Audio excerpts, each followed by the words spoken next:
এই পচা মুখে মা টুটের মধ্যে চুমা খায় আর বলে, সন্তান ছোটবেলায় কত তোমার এই টুটে আমি চুমা খাইছি, ও সন্তান তোমার গালে আমি চুমা খাইছি। আমার নিয়ত ছিল তুমি বিদেশ থেকে আসলে এর সন্তান তোমার আমি চুমা খাইবো, আদর করব। আমার সন্তান কেমন কেন আমার ভুইলা যায়, এই সন্তানকে আমার থেকে দূরে যাইতে দেব না। কিন্তু সন্তান শেষমেশ আদর তার করতে পারলাম না। সন্তান তোমাকে আমি কবরে যাইতে দেব না। কেন রে সন্তান, একটা বছর আমার মায়ের মনে কেন কষ্ট দিলা?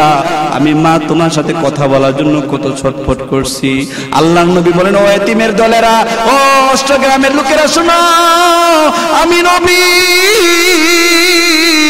ছোট্টবেলায় এতিম ছিলাম, বাবা হারাইছি আমি যখন মায়ের পেটে। দুনিয়াতে আসা বাবা দেখি না। একদিন আল্লাহর নবী আসরের পরে বিকাল বেলায় কান্না করে মাঠের পাশে দাঁড়ায়া দাঁড়ায়া, নবীজির মায়ের নাম ছিল আমেনা। আমেনা বলে, আমি একবার দৌড়ায় গেলাম, আমার সন্তান কোথায়? নবী আমার মাঠের পাশে খেলা দেখতেছিল, ছোট বন্ধুরা খেলা করে। আল্লাহর নবী খেলা করতেন না, কিন্তু খেলা দেখতেন। আল্লাহর নবী বিশ্ব নবী রাহমাতুল লিল আলামিন মাগরিবের আগ মুহূর্তে কান্না করে, মা আমেনা বলে, আমি ঘর থেকে বের হয়ে গেলাম আমার সন্তানের তালাশে। কি রে, সন্ধ্যা হয়ে গেছে, আমার সন্তান আসে না কেন? দৌড়ায় গিয়া দেখি আমার সন্তান একটা পাহাড়ের পাশে দাঁড়ায় দাঁড়ায় কান্দে। আমি বললাম, মুহাম্মদ কান্না করো কেন? লিমাযা তাবকি ইয়া মুহাম্মদ, ও মুহাম্মদ কান্না করো কেন? কেউ তোমাকে মেরেছে নাকি? কেউ তোমাকে গালি দিয়েছে নাকি? আল্লাহু তাআলা في كلامه المجيد وفي فرقانه الحميد. أعوذ بالله من الشيطان الرجيم. بسم الله الرحمن الرحيم. وقضى ربك ألا تعبدوا إلا إياه وبالوالدين إحسانا. وقد قال النبي عليه الصلاة والسلام: رضا الرب في رضا الوالدين، وسخط الرب في سخط الوالدين.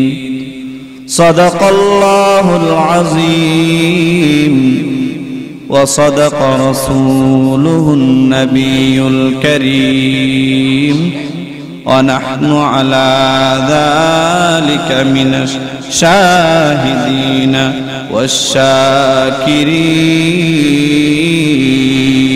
والشاكرين. سبحانك لا علم لنا إلا ما علمتنا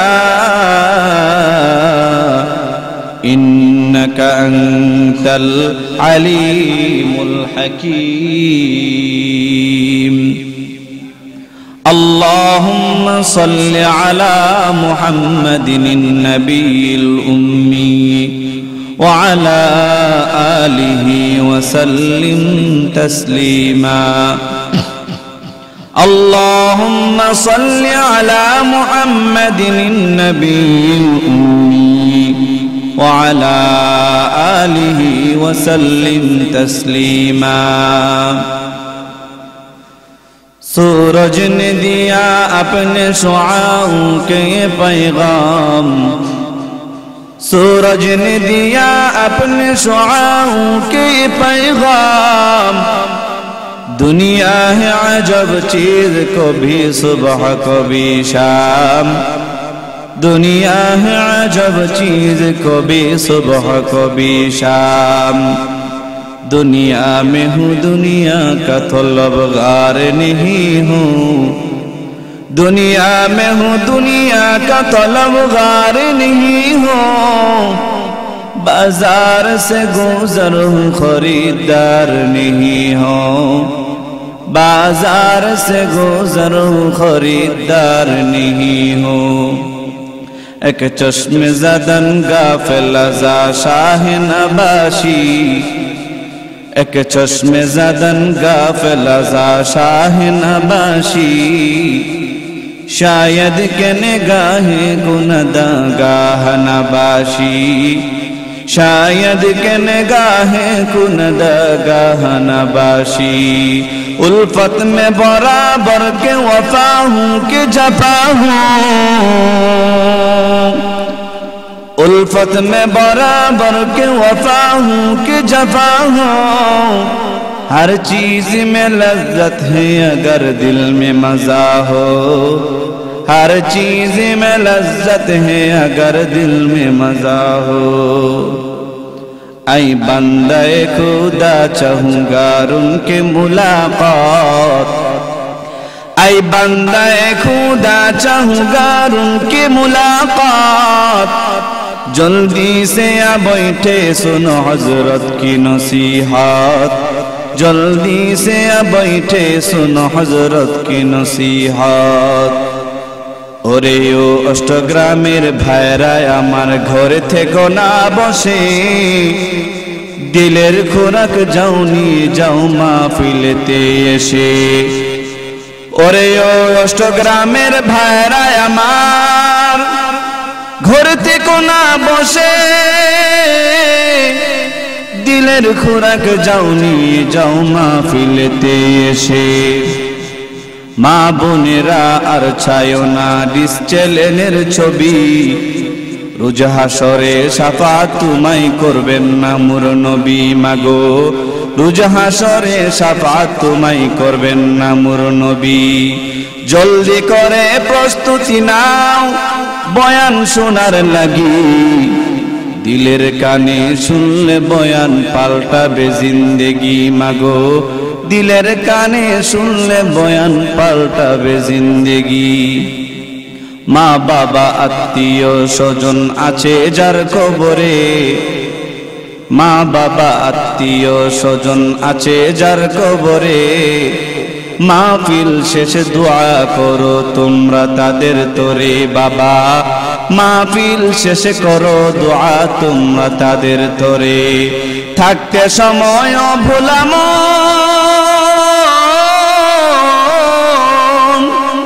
থাকতে সময় ভোলা মন স্মরণ করো তারে, যিনি দয়া করে মায়া করে বানাইলেন তোমারে, যিনি দয়া করে মায়া করে বানাইলেন তোমারে।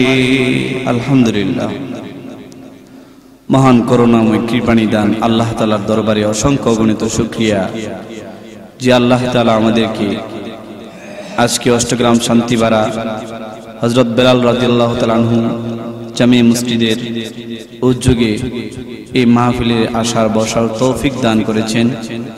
সেই রবের দরবারে শুকরিয়া জ্ঞাপন করছি, সকলে বলে আলহামদুলিল্লাহ।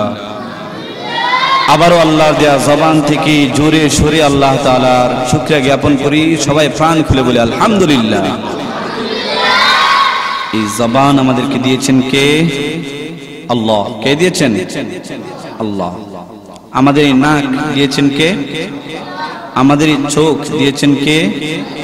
আল্লাহ বলেন আলাম নাজআল লাহু আইনাইন।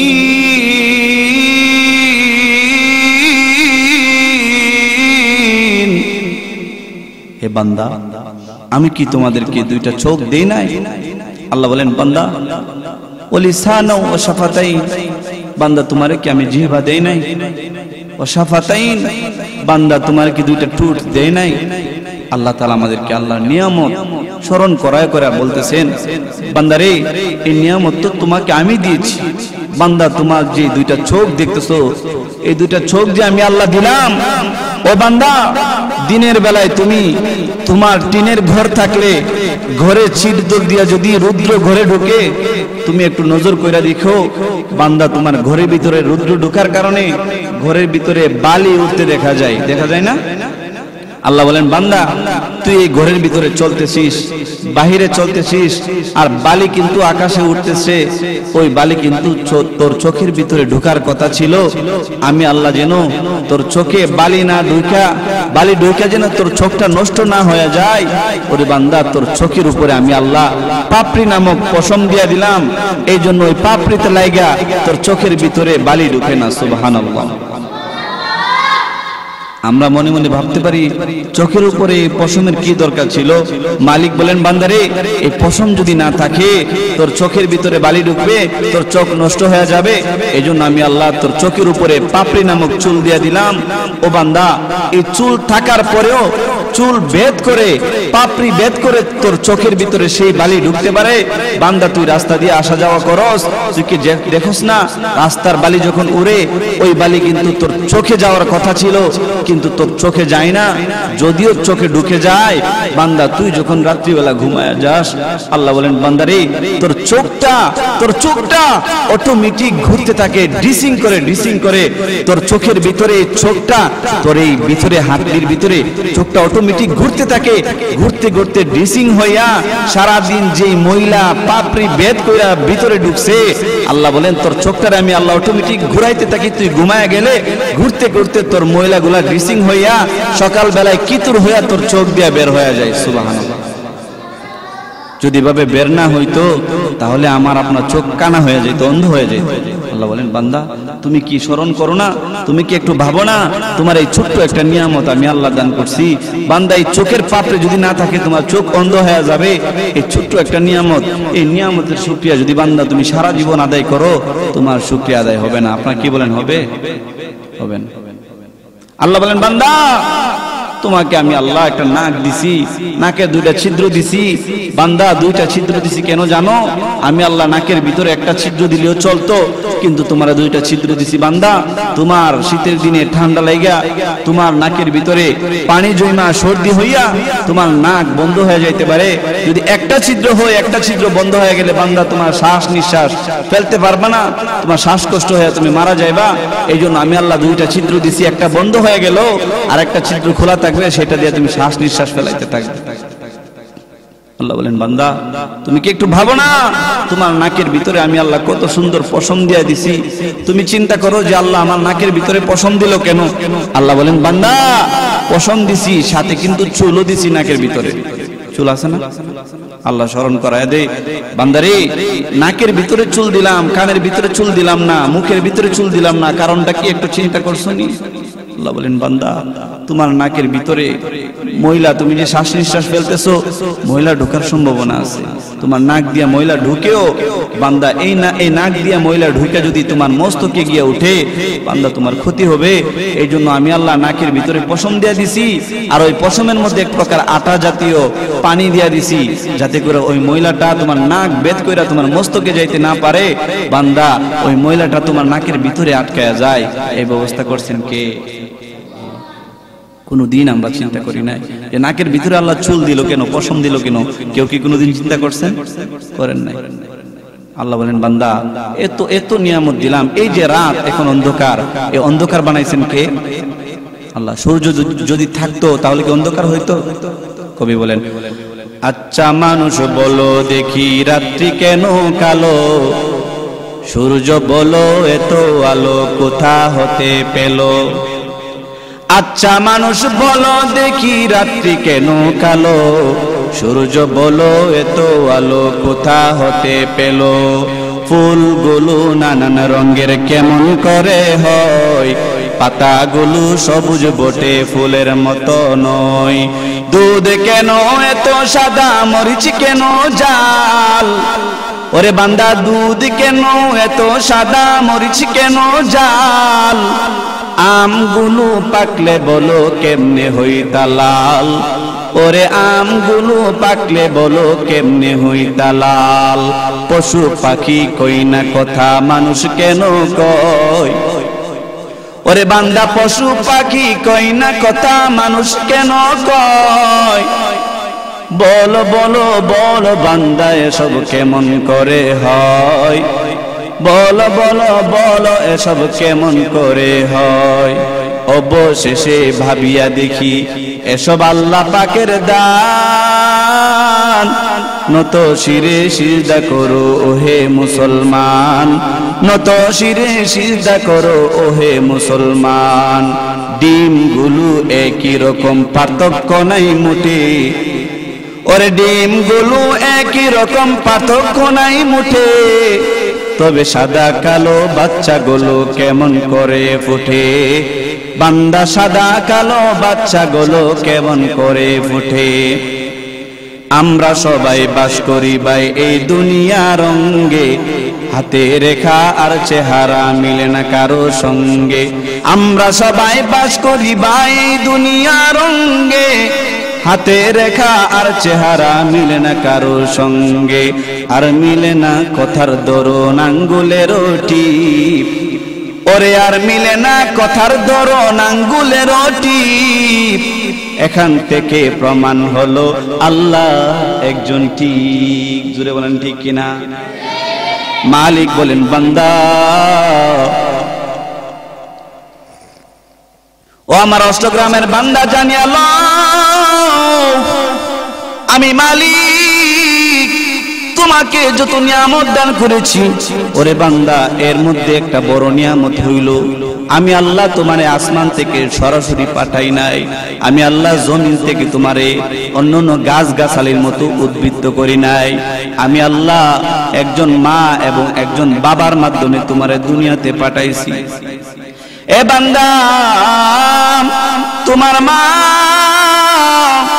তোমাকে 10 মাস 10 দিন গর্ভে ধারণ করছেন গর্ভে ধারণ কইরা তোমারে দুনিয়াতে আনছেন আল্লাহ বলেন বান্দা শুধু তাই না তোমার মা তোমারে বড় কষ্ট কইরা দুনিয়াতে প্রসব বেদনা সহ্য কইরা দুনিয়াতে আনছেন আরে বান্দা এই মারে আজকে দুনিয়ার মানুষ কষ্ট দেয় কি দেয় না মানুষ কষ্ট দেয় আল্লাহ বলছেন ওয়াসাইনাল ইনসানা বিওয়ালিদাইহি ইহসানা আমি আল্লাহ সন্তানদেরকে হুকুম কইরা দিলাম আদেশ কইরা দিলাম আমি আল্লাহ আমি মালিক তোমাদেরকে আদেশ করলাম নসিহত করলাম ওসিয়ত করলাম আরে বান্দা মা বাবার মনে কষ্ট দেওয়া যাবে না যদি বলেন অন্য মানুষের কথা আল্লাহ বলে নাই কিন্তু মা বাবার কথা কোরআনে কেন বারবার বলছেন আল্লাহ বলেন বান্দা তোমার বাবার চেয়ে তোমার মার কথাও আমি আল্লাহ বেশি বলছি নবীও বেশি বলছেন কেন কারণ কি জানেন আল্লাহর নবী বলছেন ও আমার সাহাবী মায়ের খেদমত করবা সাহাবী বলেন এরপর কার খেদমত করব নবী বলেন মার খেদমত করবা সাহাবী বলেন ইয়া রাসূলুল্লাহ কার খেদমত করব এরপরে আল্লাহর নবী বলেন মার খেদমত করবা আবার জিগাই কার খেদমত করব নবী বলেন মার খেদমত করবা তিনবার বলছেন এরপরে বলছেন কার খেদমত করব আল্লাহর নবী বলেন থুম্মা আবাকা এরপর তোমার বাবার খেদমত করবা সুবহানাল্লাহ তিনবার বলছেন মায়ের কথা কয়বার কেন জানেননি আল্লাহ তাআলা বলেন হামালাতু উম্মুহু কুরহা ওয়া ওয়াদাতু কুরহা কারণ হইল তার মা কষ্টের পরে কষ্ট সহ্য কইরা তারে গর্ভে ধারণ করছে এ বান্দা 10 মাস 10টা দিন একটা ইট যদি আপনার পেটে বাইন্ধা রাখেন দেখবেন আপনার অনেক কষ্ট হইতাছে 10 মাস 10 দিন কারো পক্ষে সম্ভব না কোন পুরুষ একটা ইট একটা পাথর তার পেটের ভিতরে বাইদা 10 মাস 10 দিন ঘুরতে পারবে না আল্লাহ বলেন তোমার মা 10 মাস 10 দিন তোমারে নিয়ে নিয়ে ঘুরছে মা যখন বাথরুমে যাবে বাথরুমের দরজা লাগায়া মায়ের হাজত মা বলেন আমি বাথরুমে বসবো এমন সময় আমার সন্তান আমার পেটের ভিতরে লাথি মারছে আমি আর বাথরুমের হাজত সারতে পারি নাই দূর দিয়া বাথরুম থেকে বের হয়ে গেছে স্বামী জিগায় আমার স্ত্রী কেন বাথরুমে গিয়েছিলা দূর মেয়েরা বের হয়ে গেছে কারণটা কি বিবি বলে স্বামী রে তোমার সন্তান আমার পেটের ভিতরে লাথি মারছে আমি আর বসতে পারি না আমাকে জ্বালা দিয়েছে মা দূর মেয়েরা বাথরুম থেকে বের হয়ে গেছে স্বামী বলে বিবির এত কষ্ট সন্তান পেটে ধারণ করা বিবি বলে স্বামী একদিন খাইতে বয়া স্বামী আর স্ত্রী খাইতে বইছে তোমার মা আমার মা খাবার থেকে দূর মেরে উঠে গেছে ও স্বামী আমার পেটে আর খানা যাবে না স্বামী বলে বিবি রে কারণটা কি বলো, তোমার মন খারাপ নাকি, তুমি কান্না করো কেন? বিবি বলে স্বামী আমার তোমার সঙ্গে কত সুন্দর ইলিশ মাছ নিয়ে খাইতে বসছিলাম, ভাবছিলাম আজকে স্বামীকে নিয়ে অনেক দিন পরে খাইতে বসবো ও স্বামী আমার, কিন্তু তোমার সন্তান আমারে খাইতে দিল না। স্বামী রে যেই মাত্র নলাটা আমি মাখছিলাম, লোকমাটা মেখেছিলাম আমার মুখে দিব, ও স্বামী আর না। স্বামী তোমার সন্তান আমার পেটের ভিতরে এমন জোরে আঘাত মারছে, কলিজায় লাথি মারছে, এর স্বামী আমি এর লোকমাটা আর আমার মুখে তুলতে পারি নাই। তোমার মা আমার মা খাবার খাইতে পারে নাই, তোমার মা আমার মা স্বামীকে নিয়ে আমার বাবাকে নিয়ে যখন রাত্র হয়ে গেছে, বাবা বলে বিবিরে ঘুমায়া যাও, তোমার শরীরটা অসুস্থ, বেশিক্ষণ সজাগ থাকা যাবে না, ও বিবি ঘুমায়া যাও। তোমার মা আমার মা বলছেন ও স্বামী ঠিক আছে ঘুমায়া যাইতে হবে, আমারও শীত করতেছে। আমার মা তোমার মা ঘুমাইবার জন্য প্রস্তুতি নিতেছেন, এমন সময় রে বান্দা মায়ের চোখটা যখন লেগে যায়, ঘুম চোখের মধ্যে এসে যায়, এমন সময় এমন এখানে কোনো সন্তান নাই যে মায়ের ঘুম হারাম করো নাই। মায়ের পেটের ভিতরে কলিজা এমন জোরে লাথি মারছে, মার ঘুমাইতে পারে নাই, ঘুমাইতে পারে নাই, মা ঘুম সাইরা দূর দিয়ে উঠে গেছে, বৈশা গেছে। স্বামী বলে ও বিবি তুমি বৈশা গেলা কেন, ঘুম থেকে হঠাৎ লাফ মেরে উঠলা কেন? ও স্ত্রী ডাক দিয়া বলে তোমার মা আমার মা ডাক দিয়া বলে ও স্বামী চোখটা আমার লাগা গেছিল, আমিও তো তোমার সঙ্গে ঘুমাইছিলাম, আমিও তো ভাবছিলাম আরামে ফজর পর্যন্ত ঘুমাবো, ফজর নামাজটা পড়বো, কিন্তু না না তোমার এই সন্তান আমাকে ঘুমাইতে দিল না, মা ঘুম থেকে লাফ মাইরা উঠে গেছে। আমার আল্লাহ এই জন্য বলছেন ও আমার বান্দা বান্দির দল, মারে কষ্ট দিবি না, হৃদর রব্বি ফি হৃদল ওয়ালিদাইন। ও সন্তান, অষ্টগ্রামের সন্তান, আজকে গিয়া যদি মারে কষ্ট দিয়া থাকো, আল্লাহ বলছেন মায়ের পায়ে ধরে ক্ষমা চাইবা।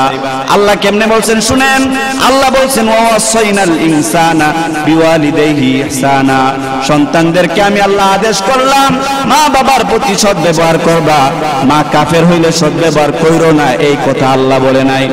মা কাফের হইলেও সদ্ব্যবহার করতে হবে।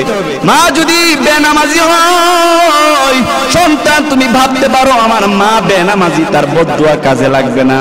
আল্লাহ বলেন বেনামাজি হইলেও মারে কষ্ট দেওয়া যাবে নাকি? আল্লাহ বলেন না না, তোমার মা বেনামাজি হইলে তারে নামাজের কথা বলো, তারপরেও মায়েরে তুমি কষ্ট দিতে পারবা না, মার আদেশ মানতে হবে। বাবা যদি বেঈমান হয়, বাবারে কষ্ট দেওয়া যাবে না।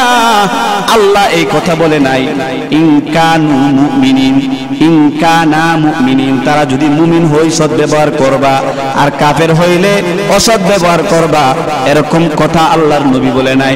নবীর কাছে নবীর এক সাহাবী আবু হুরায়রা দৌড়ায় গিয়ে বলে নবী, ও নবী আমার মা কাফের, আমি মুসলমান, আপনার দরবারে আসি। এই জন্য মা আমার প্রতিদিন আঘাত করে, ও নবী আপনি আমাকে অনুমতি দেন আমার মারে চাইরা আপনার দরবারে চলে আসমু। আল্লাহর নবী বলেন আবু হুরায়রা তোমার মাকে চাইরা, তোমার মা তোমাকে পছন্দ করে না, তোমায় ভালোবাসে না, এই জন্য তোমার মারে চাইরা চলে আসবা, এই কথা আমি নবী তোমারে বলি নাই, এই অনুমতি নবী আমি তোমাকে দেই নাই। আবু হুরায়রা কান্দে আর বলে ও নবী প্রতিদিন আমার মা আমাকে গালি দেয়, আমি সহ্য করতে পারি, কিন্তু আমি যখন আজকে বাড়িতে গেলাম আমার মা ঘরের পিছা দিয়ে আমার বাইরে এসে ঝাড়ু দিয়ে আমার আঘাত করছে, লাঠি দিয়া নবী দেখেন না আমার মাথাটা ফাটায় দিছে।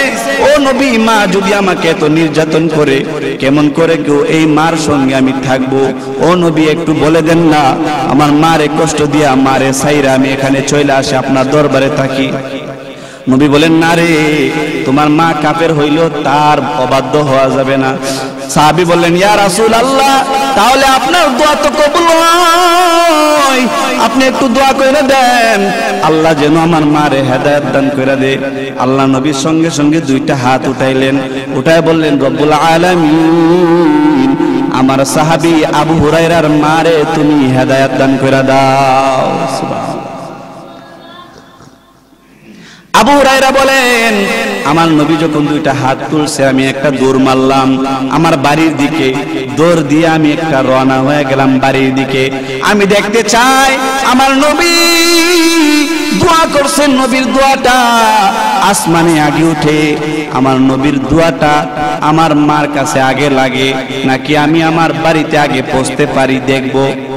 সাহাবী নবীর দরবার থেকে বের হয়ে একটা দৌড় মারলেন।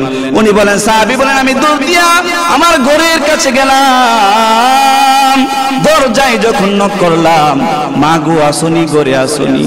মা ঘরের ভিতর থেকে ডাক দিয়া বলে, কে রে? ও আবু হুরায়রা সন্তান আমার আসছো, অনেকদিন তোমার ব্যথা দিছি, নবীর দরবারে যাওয়ার কারণে তোমাকে অনেক আঘাত করেছি আর নয়। আরে সন্তান আয় আয়, আজকে থেকে আমি মা তোকে আর আঘাত করব না, আজকে থেকে তোরে ভালোবাসবো, মহব্বত করব। আবু হুরায়রা বলেন আমি বুঝা গেলাম আমার মা হেদায়েত পায়া গেছে, নবীর দোয়া কাজে লাগে গেছে। আমার যখন দরজাটা খুললো, খোলার পরে দেখি আমার মায়ের চুল দিয়া টপ টপ করে পানি পড়তেছে। জিগাইলাম মা গো গোসল করছো নাকি? আমার মা বলে, সন্তান আমার দিলটা ছটফট করতেছে, তোকে মারার পরে আমার দিলটা ছটফট করতেছে। আমি আবু হুরায়রাকে তো মারলাম, তারপরেও সে নবীর দরবার ছাড়তে চায় না। কারণটা কি? নিশ্চয়ই নবীর দরবারে কোনো মধু আছে, নিশ্চয়ই এই লোক দুনিয়ার কোনো লোক না, দুনিয়ার কোনো পাগল নয়, আল্লাহর পাগল। এই লোকের কাছে যাওয়ার কারণে আমি আমার সন্তানকে আঘাত করতে পারি না, আমার কাছে অনুতপ্ত মনে হইতেছে, আমার কাছে খারাপ লাগতেছে, সন্তান আমার ভিতরটা ছটফট করতেছে, আমার একটু নবী মুহাম্মদের দরবারে নিয়ে যাও। এর সন্তান আমি মুহাম্মদের কালিমা পয়রা মুসলমান হইতে চাই। তাহলে এখান থেকে বোঝা গেল মা কাফের হইলে কি কষ্ট দেওয়া যাবে? ও দুনিয়ার মুসলমান, কুমিল্লায় থাকি দাউদকান্দি, একটা লোক বিদেশ থাকে, লোকটা আমার পরিচিত, আমাকে ফোন দিয়ে একটা ঘটনা বলছে, হুজুর শুনেন আপনার কাছে একটা ঘটনা বলি। একটা লোককে আমি আনছিলাম, আমি মুদির বুঝেন, যারা বিদেশে লোক নেই, কয়েকজন লোক যার আন্ডারে কাজ করে। বাংলাদেশে আরবিতে আরেকটা শব্দ আছে মুহতামিম, যিনি মাদ্রাসার পরিচালক। মুদির মানি পরিচালক, যার আয়া দূর থেকে পরিচালক। মুদির আমাকে বললেন, হুজুর কুমিল্লা দাউদকান্দির লোকটা আমারে বলে, হুজুর আমি একটা ছেলেরে বিদেশে আসছিলাম, তার নাম হইল রাকিব। নাম কি? রাকিব নামের একটা ছেলে। এই ছেলেটাকে আমি বিদেশে আনছিলাম, ওই ছেলেটা তখন বিবাহ করে নাই, বিয়ের 5 বছর আগে তারে বিদেশে আনছি। তার মা বাপ বড় গরিব, ক্ষেত জমি বিক্রি কইরা তারে বিদেশে পাঠাইছে সুখে থাকার জন্য। একটাই মাত্র সন্তান, এই সন্তানকে বিদেশে পাঠাইছে টাকা পয়সা খরচ কইরা। বাবার একটা ক্ষেত ছিল, ক্ষেতটা বিক্রি করে দিয়েছে সন্তানকে বিদেশ পাঠানোর জন্য। হুজুর এই সন্তানটাকে আমি বিদেশে আনলাম, আনার পরে 5 বছর লাগাতার সে বিদেশ করছে। 5 বছর থাকার পর 5 বছর থাকার পরে এই সন্তানটা 5 বছর থাকার পরে দেশের বাড়িতে গেল। তার মা বাবা বলল তোমাকে বিবাহ করাবো। সন্তান বড় হয়েছে, 5 বছর বিদেশ করছে, বয়স মোটামুটি 28-27 এর মতো। লোকটা আমার এই ছেলেটা 5 বছর পরে বাড়িতে গেল, মা বাবা বিবাহ করা দিল। সন্তান বিবাহ করার পরে আবার যখন বিদেশে আসছে 6 মাস থাকার পরে, আসার পরে এখন আর মা বাবার সাথে আগের মতো সম্পর্ক নাই। হুজুর এই সন্তানটা আগের মতো মা বাবার সাথে ভালো ব্যবহার করে না। আমি মুদির, আমাকে তার মা বাবা চিনে। কয়েকদিন পরে পরে আমাকে ফোন দিয়া বলে আমার সন্তানের কি হয়েছে, সে ফোন ধরে না কেন, ইমো ছিল ইমো বন্ধ কেন, তার নাম্বারে ফোন দেয় ধরে না কেন, বাড়িতে বেতন পাঠাই না, আমাদের খবরও নেই না। মা বাবা দুইজন ফোন দিয়ে আমার কাছে কান্না করে। আমি সন্তানকে বললাম, এরে সন্তান, আগে বিয়ের আগে তুমি মা বাবাকে প্রতিদিন খবর নিতে, আজকে তোমার কি হয়েছে? তুমি মা বাবার সাথে রাগ করছো নাকি? সন্তান বলে, চাচা আপনি কথা বললেন না, আমার মা বাবার ব্যবহার আমার কাছে ভালো লাগে না। ওই মুদির বলে, তোমার মা বাবা প্রত্যেকদিন আমার কাছে কান্দে আর বলে, আরে সন্তান তুমি তাদেরকে টাকা পাঠাইতে হবে না, একটু তোমার সাথে কথা বলতে মন চাইতেছে, তোমার মা পাগলের মতো হয়ে গেছে, 3টা মাস হয়ে গেছে ফোন ধরো না। এ সন্তান তুমি কথা না বইলা থাকতে পারো, কিন্তু তোমার মা তোমার সাথে কথা না বইলা থাকতে পারে না। মা যদি 1 সপ্তাহ চলে যায় আর সন্তানের কণ্ঠটা না শুনি, মা পাগলের মতো হয়ে যায়, দেওয়ানা হয়ে যায়। ওই লোকটা বুঝাইতেছে, সন্তান তোমার মার সাথে একটু কথা বলো, বেতনের দরকার নাই, তোমার মা বাবার খবরও নেওয়ার দরকার নাই, খেদমত করার দরকার নাই, টাকা পাঠাইতে হবে না, একটু ফোনে কথা বলো। সন্তান বলে, না না, এমন মা বাবা আমার দরকার নাই। লোকটা আমাকে বলতেছে, হুজুর তার আমি আধা ঘন্টা লাগায় বুঝাইলাম, একদিন বুঝানোর পরে আমারও তো অনেক কাজ আছে, পরে আমি এত সুযোগ পাই না। আবার 1 সপ্তাহ পরে তার মা বাবা মানে জ্বালাইতেছে আর বলতেছে, সন্তানের কাছে তোমার ফোনটা একটু দাও।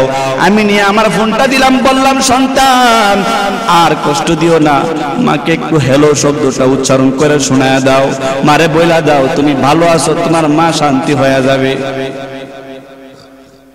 ছেলেটা বলে, আপনি বলে দেন, আমার কথা বলার দরকার নাই। ওই মুদির বুঝাইতেছে, রে সন্তান আমি একদিন মুদির, তোর মতো 10 জন ছেলে আমার আন্ডারে কাজ করে, আমি আমার মারে খেদমত কইরা আমি আজকে মুদির হইছি। এর সন্তান আজকে বিয়ে কইরা 5 বছর হইছে, তুই কত ভালো ছিলি, বিয়ে কইরা তোর মারে ভুলে গেছস, তোর বউয়ের ধোকায় পইরা একটু হেলো বললি না, তুই তো ধ্বংস হয়ে যাবি। ছেলেটা মুদিরের কোনো কথা শুনে নাই। ও বাবা শুনিয়ালা, তুমি আমারে বলতেছেন হুজুর, আমি যখন তারে বুঝাইলাম সে আমার কাছ থেকে আমার ফোনটা নিয়েও কথা বলে নাই, তার মার নাম্বারটা ডিলিট মেরা দিছে, ব্লক মেরা দিছে। মা বাবা কেউ তার সাথে কথা বলতে পারে না, মনে বড় ছটফট করতেছে। হুজুর কয়েকদিন পরে তার বিবি তো এখন শ্বশুর বাড়িতে থাকে, বিবির নামে অ্যাকাউন্ট কইরা মাসে মাসে বিবির নামে দেশে টাকা পাঠায়। হুজুর গো, কুমিল্লা তার বাড়ি, ঢাকার উত্তরায় সে বাসা করছে, বাসা নিছে স্ত্রীর নিয়া, বিবির নিয়া বড় সুখে আছে। জামাই থেকে বিদেশ আর বিবি থেকে ঢাকা উত্তরা, মা বাবা তাকে কুমিল্লায়। লোকটা আমারে বলতেছে আর কান্না করে করে ঘটনাটা শোনাইতেছে। হুজুর এই লোকটা কেমনে ধ্বংস হয়েছে আপনাদেরকে বলি, আপনারা শুনেন। লোকটা আমারে বলে, হুজুর এমন করে বুঝাইলাম, মা বাবার সঙ্গে কথা বলে নাই, 1 বছর চলে গেছে, এর ভিতরে তার মা বাবা আমাকে ফোন দেই, আমি বলছি আমারে ফোন দিলে কাজ হবে না, আপনার সন্তান আপনার সাথে কথা বলবে না, কি এমন কষ্ট দিছেন? মা বলে, না না, আমার সন্তান ভালো ছিল, বিয়ের আগে আমার সন্তানটা ভালো ছিল, বিয়ের পরে সন্তান আমাদের কথা শুনে না, যে কোনো কথা বলি, ভালো কথা বললেও সন্তান বলে আমরা তাকে গালিগালাজ করি, খারাপ কথা বললেই তো শেষ হই।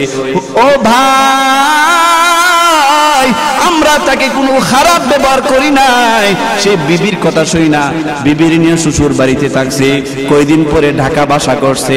আমরা বলছি তুই বিদেশে থাকস, তোর স্ত্রী একলা একলা বাসা ভাড়া নিয়ে থাকবে, এটা গ্রামের লোকেরা মন্দ বলবে। হুজুর সে আমাদের কথা শুনে নাই। কয়েকদিন পরে ওই লোকটা আমাকে বলতেছে, হুজুর শুনেন, এই লোকটা আমি যে তারে আমার আন্ডারে কাজ করে রাকিব, এই রাকিব কয়েকদিন পরে বিদেশের বাড়িতে অ্যাক্সিডেন্ট করে মারা গেছে। গাড়ি চালাইতো আমার কোম্পানির, সে অ্যাক্সিডেন্ট করে মারা গেছে। মারা যাওয়ার পরে তার এমন অবস্থা হয়ে গেছে, তার চাচাতো ভাইরা বিদেশে ছিল, তাদেরকে বললাম তোমার ভাই তো মারা গেছে, তাকে দেশে পাঠানোর জন্য ব্যবস্থা করো। তারা বলে, না না, চাচাতো ভাইরা চাইরা না দিয়ে তোমার সাহায্য করবে না, এমন চাচাতো ভাই এখনের দুনিয়া তারে আর নাই। তার চাচাতো ভাইরা বলে, 1 টাকাও তো আমাদেরকে কোনোদিন দেই নাই, আমাদের সাথে বাড়িরও মিল নাই, কেমন কইরা তাকে আমরা টাকা দিয়া বাড়িতে পাঠাবো? তার লাশটা আমরা পাঠাইতে পারবো না, বাড়িতে কল দেন। বাড়িতে কল দেওয়া হলো, মা বলে রে সন্তান কে বলতেছো? ওই লোকটা বলে আমি রাকিবের মুদির। মারে বলা যাবে না তোমার সন্তান মারা গেছে। 1 বছর পর্যন্ত মা সন্তানের সঙ্গে কথা বলে নাই। মায়ের মনে এমনি ব্যথার কোনো শেষ নাই। মুদির চিন্তা করলো মারে বলা যাবে না। মাকে বলল, ও মা আপনার সন্তান অসুস্থ, আপনার সন্তানের চিকিৎসার জন্য কিছু টাকা দরকার। মা বলে, এরে সন্তান টাকা কোথায় পাবো? তার বাবাকে আমি চিকিৎসা করেছি 3 মাস আগে। তার বাবা বড় কঠিন রোগে ধরা পড়েছিল। আমি তার মা বড় কষ্ট করে তার বাবা তার বিদেশ পাঠাইছিল। আমি তার বাবার চিকিৎসা করতে গিয়া আমার একটা বিড়া ছিল, বিটাটা আমি বিক্রি করে দিছি। বিক্রি কইরাও আমার স্বামীরে আমি বাঁচাইতে পারি নাই। ওই লোকটা আমারে বলে, হুজুর তার বাবা এর মাঝখান দিয়ে মরে গেছে, আমরা শুনি নাই, সন্তানদের তার মা জানাই নাই। হুজুর তার বাবা মরে গেল চিকিৎসার অভাবে, আর সে টাকা জমায়া জমায়া তার স্ত্রীরে বড় লোক বানাইছে। ও হুজুর তার মার কাছ থেকে ঘটনাটা শুই না আমি চিন্তা করলাম তার মার কাছে আর টাকা খোঁজা যাবে নাকি? টাকা খোঁজা যাবে না। মহিলা নিঃস্ব হয়ে গেছে, বিটা বিক্রি কইরা বাবার বাড়িতে বৃদ্ধ বয়সে থাকে। ওই মহিলা বলে আমার সন্তান অসুস্থ হয়ে গেছে, আমি কি করব? আমাকে একটু সময় দেন, আমার ভাইদের কাছ থেকে নিয়ে আমি টাকা সংগ্রহ করতে পারি। লোকটা বলেন, হুজুর আমার বিবিকে আর ধরলো না, মহিলার কাছ থেকে কেমন করে আমি টাকা খুঁজি? আমি বললাম ঠিক আছে আমি ব্যবস্থা করব। ওই মুদিরে বলল, তারপরে তার বিবির কাছে কল দিলাম, ও রাকিবের বিবি তোমার স্বামী বিদেশের মাটিতে অ্যাক্সিডেন্ট করছে, তারে দুনিয়াতে বাংলাদেশে লাশটা পাঠানো দরকার, কিছু টাকা পাঠান, 50-60 হাজার টাকা লাগবে, টাকা পাঠান। বিবি বলে, আমার স্বামী মাসে মাসে যে টাকা পাঠাইছে সব তো শেষ হয়ে যাইতো, এখন কেমন কইরা আমি টাকা পাঠাইবো? অ্যাকাউন্টে টাকা নাই। কয়েকদিন আগে করোনার কারণে আমার কাছ থেকে অনেক টাকা নিছে বাংলাদেশ থেকে, তার কাজ নাই বইলা বইলা টাকা নিছে, এখন তো অ্যাকাউন্টে টাকা নাই, কেমন করে আমি তারে টাকা দিমু? বিবি বলে, যদি পারেন তাহলে মরা লাশ আর বাংলাদেশে আইনা ঝামেলা করে কি করবেন? কারণ শ্বশুর বাড়ির সাথে মিল নাই, এখন কেমন করে গ্রামে যাইবে? এ লজ্জায় বিবি বলে, ও মুদির, ও ভাই আমার স্বামীকে যদি পারেন সৌদি আরবের মাটিতে দাফন কইরা দেন, বাংলাদেশে উদয় 50,000 টাকা লস করার দরকার নাই। লোকটা আমারে কাইন্দা কাইন্দা কয়, হুজুর এই কথাটা শোনার পর আমার ভিতরটা কেমন জানি আচমকে উঠলো, ভিতরটা কেমন জানি কেঁপে উঠলো। চিন্তা করলাম আমিও তো আমার বিবির কাছে টাকা দেই, আমার বিবিও যদি আমার সাথে এমন করে তাহলে তো আমার লস হয়ে যাবে। হুজুর আমার ভিতরটা কেঁপে উঠলো, আমি চিন্তা করলাম কেমন বিবি, মা কিন্তু শোনার পরে একটা টাকাও নাই, এই সন্তানের সাথে 1 বছর ধরে কোনো সম্পর্ক নাই। মা চিন্তা করছে আমার সন্তানের টাকা দেওয়ার দরকার, ভাইদের কাছে বৃদ্ধা বয়সে গেছে, কিন্তু বিবি এই কথাটা বলে নাই আমার কাছে টাকা না থাকলেও ভাইদের কাছ থেকে নিয়ে যায়। আল্লাহ এই জন্য বলছেন, না না মায়ের কথায় বিবিরে ছাড়া যায়, কিন্তু বিবির কথায় মারে ছাড়া যায় না। কত সন্তান আছে বিবির কথা শুই না মারে ছাইরা চলে যায়, আছে না নাই? আছে, মারে ছাইরা চলে যাইতে পারবেন। মা যদি বলে সন্তান তোমার স্ত্রী আমার কাছে না থাকলে কোনো সমস্যা নাই, মা যদি জোয়ান হয়, বাবা যদি জোয়ান হয়, খুশি মনে যদি আপনাকে বলে বাসা নিয়ে চলে যাও, এতে কোনো সমস্যা নাই। মা বাবা যদি খুশি হয় আলাদা করে সন্তানদের সুবিধার জন্য, এতে কোনো সমস্যা নাই। কিন্তু আপনি মারে কষ্ট দিয়া বাবারে কষ্ট দিয়া আলাদা হইলেন, এমন আলাদার মধ্যে আল্লাহ তাআলা জুতা মারে। আল্লাহ বলেন, সন্তান তুমি কত সুন্দর আলাদা হইয়া গেলা, তোমার মা বাবা বৃদ্ধ মা বাবা, এমনও মা বাবা আছে সন্তান শ্বশুর শাশুড়ি নিয়ে কত সুন্দর ঘরের ভিতরে পোরমা কলাও রান দিয়া কত সুন্দর করে শ্বশুর শাশুড়ি নিয়ে খায়। মা কান্দে আর বলে, ও স্বামী দেখো না তোমার সন্তান, তারে নিয়ে আমি পেটে ধরছিলাম, ও স্বামী দেখো না তোমার সন্তান তার শ্বশুর শাশুড়ি নিয়া কত সুন্দর রান খায়, রুস্টের তরকারি খায়, গুঁড়োর গোশত খায়। ও স্বামী আমার ঘরে তরকারি নাই, তোমার ছেলেকে একটু দেখে না। স্বামী সান্ত্বনা দিয়ে, রে বিবি কান্দিস না, কান্দিস না, তোর এই সন্তান তোকে ভাত দিবে না। সন্তানের ঘরে ভালো রান্না হয়েছে ঠিক আছে, সন্তান তোরে খাওয়াবে না। মা দুইটা চোখের পানি ছেড়ে দিয়া কান্দে, ও আল্লাহ বদদুয়া দিতে পারি না, কারণ সন্তানটারে আমি বুকে ধারণ করছি, আমার পেটে আমি 10 মাস 10 দিন রাখছি। যতই খারাপ ব্যবহার করো মা কিন্তু বদদুয়া দেয় না, মা আরো দোয়া করে, আল্লাহ আমার ছেলেটারে আমার আনুগত্য বানায় দাও, আমার ছেলেটা যেন আমাকে মোহব্বত করে ভালোবাসে, আমার ছেলে আমার মানিক, আমার কোলে ফিরে দাও। কিন্তু দুনিয়ার কোনো মানুষ এই দোয়া করে না। দুনিয়ার মানুষেরা বলে সে যেন আমার টাকা দেয়। আগে বিদেশ থেকে আসলে স্ত্রীরা, ভাইয়েরা, বন্ধুরা হাতের দিকে ছায়া থাকে, টেলিফোন আনছিনি, মোবাইল আনছিনি, আমার জন্য ঘড়ি আনছিনি, আমার জন্য কাপড় আনছিনি। মা আগে চেহারার দিকে তাকায়, ব্যাগ দেখে না, আগে দেখে আমার সোনা মানিকটা 2 বছর বিদেশ থেকে আইছে, 5 বছর পরে বিদেশ থেকে আইছে, আমার সন্তানের চেহারাটা শুকায় গেছে।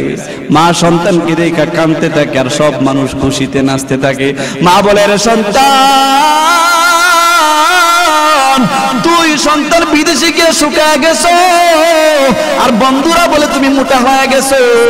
এমন মারে কষ্ট দেওয়া যাবে না। ওই রাকিব কয়েকদিন পরে সে যখন মারা গেল, তার লাশটা দেশে আসবে, মার মনে যখন শুনছে সন্তান অসুস্থ, অসুস্থ ছুঁই নাই, মার চোখের ভিতরে ঘুম নাই, বুকের ভিতরে শান্তি নাই, মার মনটা চটপট করতেছে। এ সন্তান, ওই দাউদকান্দি, কুমিল্লা দাউদকান্দির ঘটনা বলতেছি, বাস্তব ঘটনা। সন্তানের লাশ যখন দেশে আসলো, ওই মুদির ব্যবস্থা কইরা সঙ্গী সাথী ভাইদের থেকে 5,000 6,000 টাকা করে কালেকশন কইরা কইরা সন্তানকে দেশে পাঠানো হইল। রাকিবকে দেশে যখন আসলো, মার 3টা দিন ধরে ঘুম নাই। আহারে আমার সোনা মানিক অসুস্থ, আমি কিছুই করতে পারতেছি না। ও সন্তান, আজকে মায়ের ঘটনা শুনিয়া যাও। মায়ের বুকের ভিতরে ঘুম নাই। কোন মা সন্তান অসুস্থ হয়ে গেলে ঘুমাইতে পারে না, মায়ের চোখের ঘুম হারাম হয়ে যায়। ও সন্তান, সব সন্তানের মায়েরা ছোট্টবেলায় যখন অসুস্থ হয়ে গেছে, মা মাথার পাশে বৈশা বৈশা তোমার মাথার মধ্যে জ্বর উঠলে পুটলি বাইদা দিছে, মা হাত বুলায় দিছে মাথার মধ্যে, আর বলছে, ও সন্তান, তুই অসুস্থ হইলে আমার ভালো লাগে না।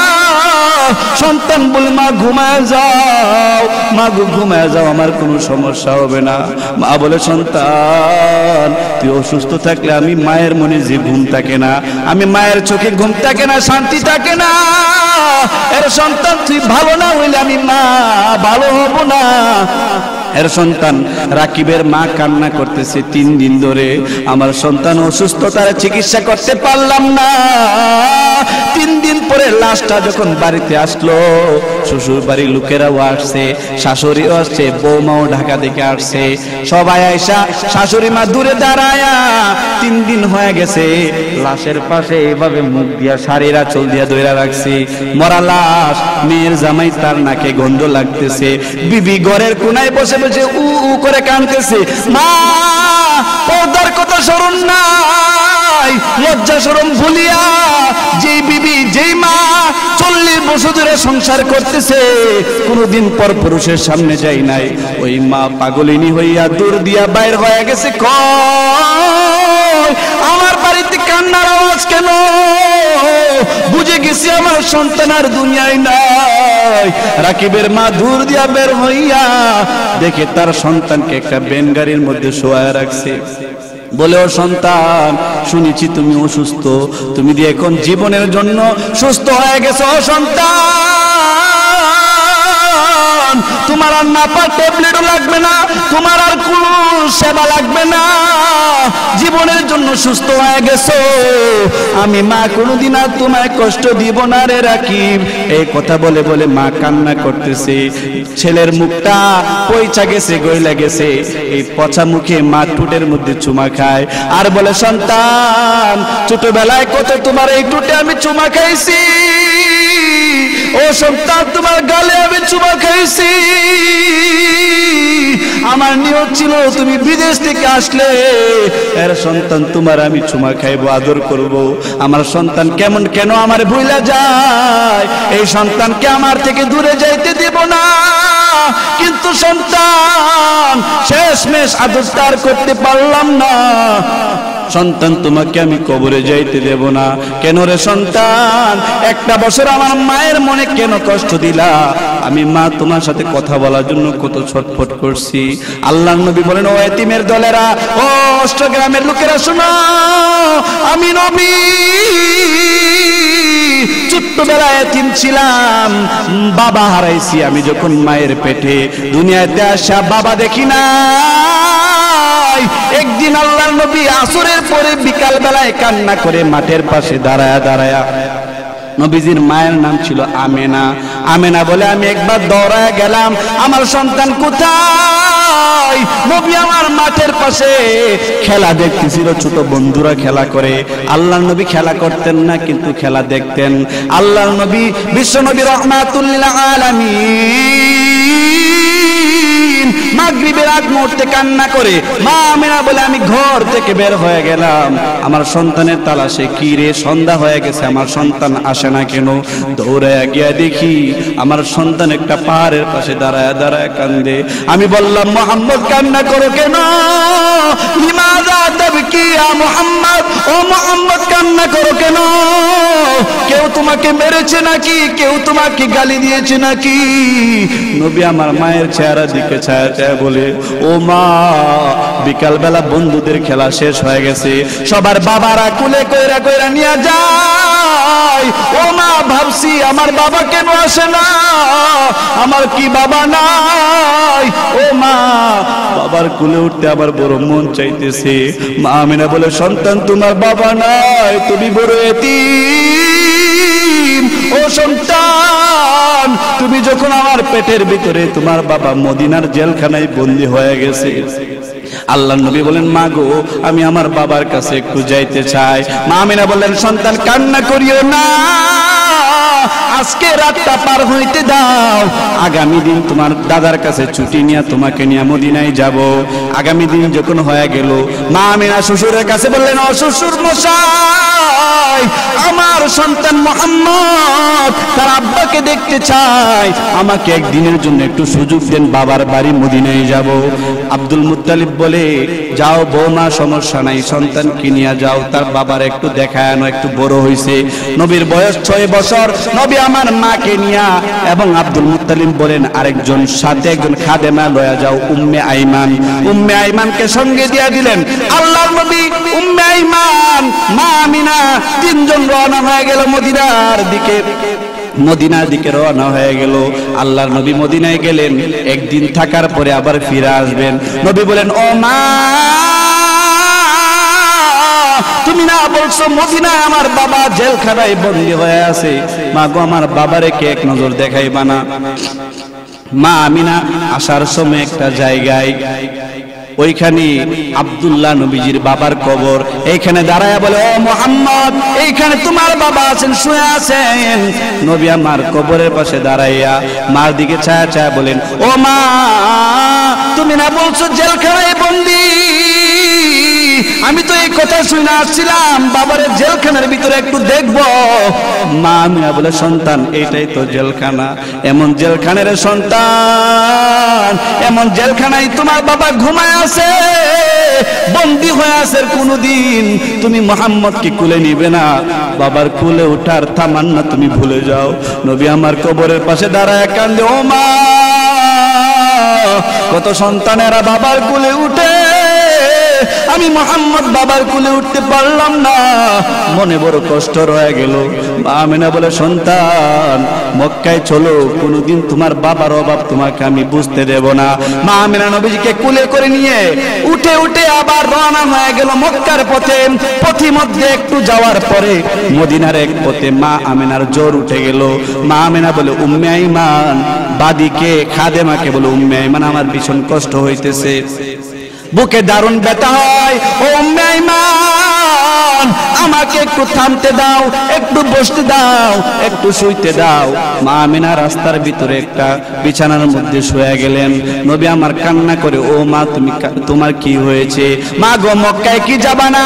ও মা কি হয়েছে, তুমি চটপট করো কেন? মা আমিনা বলে, সন্তান, ও সন্তান, আর মক্কায় যাওয়া হবে না, মনে হয় আমার শেষ বিদায়ের ঘন্টা বেজে গেছে। ও মুহাম্মদ, মনে বড় আশা ছিল তোমারে বড় আদর করব, তোমার বাবার অভাব আমি ভুলাইয়া দেব। এর সন্তান আর পারলাম না। ইদা জা আজালুহুম লা ইস্তাখিরুনা সাআতাও ওয়া লা ইস্তাকদিমুন। সন্তান রে, সময় যখন আইসা যায় আর পিছানো যায় না, আগানো যায় না, মনে হয় আমি দুনিয়া থেকে বিদায় হয়ে যাব। আল্লাহর নবীর কাছে আল্লাহর নবীকে মা আমিনা ডাক দেয়া বলে, উম্মে আইমান, আমার সন্তানকে আমার বুকে একটু বসা দাও, শেষমেশ আমার সন্তানকে একটু আদর করে দেয়। নবী মুহাম্মদের মাথায় হাত বুলায়া মা আমিনা কান্দে আর বলে, সন্তান, এটা আমার শেষ আদর, আর কোনদিন তোমার আদর করা হবে না। আল্লাহর নবী বললেন, মা গো, তুমি না বলছো আমার অনেক আদর করবা? ও মা, বাবার অভাব আমার ভুলা দিবা। মা এই কথা বলিও না, তুমি যদি দুনিয়া থেকে চলে যাও, মা গো, আমি মক্কায় গিয়া কার বুকে ধরে ঘুমাইব? ও মা, কে আমার গোসল করে দিবে? ও মা, কে আমারে খাওয়া দিবে? মা এই কথা বলিও না, তুমি আমারে ছাইরা যাও না। আল্লাহর নবী কান্না করেন আর মা আমিনা কান্না করে, সন্তান, আর মক্কায় যাও হবে না, ভুলিয়ে যাও। উম্মে আইমান কি বলে, আইমান, সন্তান কি বুকের উপর থেকে নামাও, বুকে দারুণ ব্যথা, আমি আর সইতে পারতেছি না। আমার মুহাম্মদ এত সুন্দর একটা ছেলেকে ছাইরা আমার চলে যাইতে হবে। ইতিমধ্যে উনি দুনিয়া থেকে বিদায় হয়ে গেলেন। আল্লাহর নবী বুক ভরা ব্যথা নিয়া উম্মে আইমান নবীজির মায়ের খাদেমার সঙ্গে মক্কায় ফিরে গেলেন। দাদা আব্দুল মুত্তালিব বলে, কি রে, তিনজন লোক মদিনায় গেছিল, দুইজন দেখা যায় কেন? আল্লাহ নবী উঠ থেকে নাইমা একটা চিৎকার মারলেন, দাদা, ও দাদা, তোমার পুত্রবধূ আমার মা আর মক্কায় আসে নাই, মদিনায় আমার মা থেকে গেছে, আর কোনোদিন আসবে না। আব্দুল মুত্তালিব বলে, কারণটা কি? বলে, দাদা গো, আমার মা দুনিয়া থেকে বিদায় হয়ে গেছে। আব্দুল মুত্তালিব বলে, ও নাতি, তোর বাবার অভাব ভুলাইবার জন্য তোর মা চেষ্টা করেছে, কিন্তু পারে নাই, কারণ মৃত্যুর খবর যে একমাত্র আল্লাহ জানে। তোর মা মদিনায় মারা যাবে কে জানতো? আমিও যদি জানতাম মদিনায় তো পাঠাইতাম না। ও মুহাম্মদ, কান্না করিও না। নবী আমার যখন বড় হইলেন, নবী হইলেন, নবী বললেন, আমার উম্মতের দল, ও আমার অষ্টগ্রামের উম্মতের দল, আমি নবী কোনদিন বাবার আদর পাই নাই, ছোট্টবেলায় মাকে হারাইছি। তোমাদেরকে বলা যায়, কোনদিন মায়ের মনে কষ্ট দিবা না। যদি কোনদিন দিয়া থাকো, আজকে রাইতে গিয়া মার দুইটা পা ধরবা। 10 বছর মার সাথে কথা বলো নাই, এমনও যদি কেউ থাকো, মারে অনেক গালি দিছো, মারে মারতে গেছো, মারে অনেক বকা দিছো, মা বাবার সঙ্গে রাগ করছো, আমি আল্লাহর কসম করে বলতে পারি, তুমি যদি মায়ের পায়ে ধরে ক্ষমা চাও, তোমার মা তোমাকে ক্ষমা করতে দেরি হবে না। ঠিক না? জোরে বলে। এই জন্য সন্তান, মায়ের মনে কষ্ট দেওয়া যাবে যাবে নাকি? এই জন্য আজকে থেকে আমাদের নিয়ত করতে হবে যে, আল্লাহ, আমরা যে পাপ করছি, আল্লাহ বলেন, নবী বলেন, রিদর রব্বি ফি রিদল ওয়ালিদাইন, তোমার মা বাবা খুশি হইলে আল্লাহ খুশি। ওয়াসাখাতুর রব্বি ফি সাখাতিল ওয়ালিদাইন, তোমার মা বাবা বেজার হইলে আল্লাহ বেজার। এই জন্য মা বাবারে কষ্ট দিবেন বেশি করে, নাকি? আল্লাহ তাআলা আমাদেরকে মা বাবার খেদমত করার তৌফিক দান করুন। সবাই বলে আমিন। যে আলোচনা করলাম, প্রথমে আমাকে, আমি যেন মা বাবার খেদমত করতে পারি, তারপরে যাদের মা বাবা আছে আপনারা যেন খেদমত করতে পারেন। মা বাবা যার নাই তাদের জন্য জিয়ারত করবেন, তাদের কবর জিয়ারত করবেন, কবরে যাইবেন, কিছু সূরা কেরাত করবেন, দুরূদ শরীফ পড়ে তাদের জন্য দোয়া করবেন। আল্লাহ তাআলা যেন আমার আপনার সকলের মা বাবা যারা বেঁচে আছেন সবাইকে হায়াত বাড়ায় দেন, যারা দুনিয়াতে নাই আল্লাহ তাআলা ওনাদের কবরকে জান্নাতের বাগান বানায় দেন। সবাই বলে আমিন। অনেক মেহমানরা আছেন আমাদের কাছে, সামনে পীর সাহেব হুজুর আছেন, উনি আপনাদেরকে নসিহত করবেন। মোবারকুল্লাহ সাহেব হুজুর আছেন। আমি আসলে আপনাদেরই হুজুর, আপনাদের সন্তান। আমি আসলে ওয়াজ করার মানুষ নয়, আমার বেশি আমল নাই, যতটুকু পেরেছি আপনাদের সামনে উপস্থাপন করেছি। আল্লাহ তাআলা আমাদের সবাইকে আমল করার, বুঝার তৌফিক দান করুন। সবাই বলে আমিন। ওয়া আখিরু দাওয়ানা আলহামদুলিল্লাহ।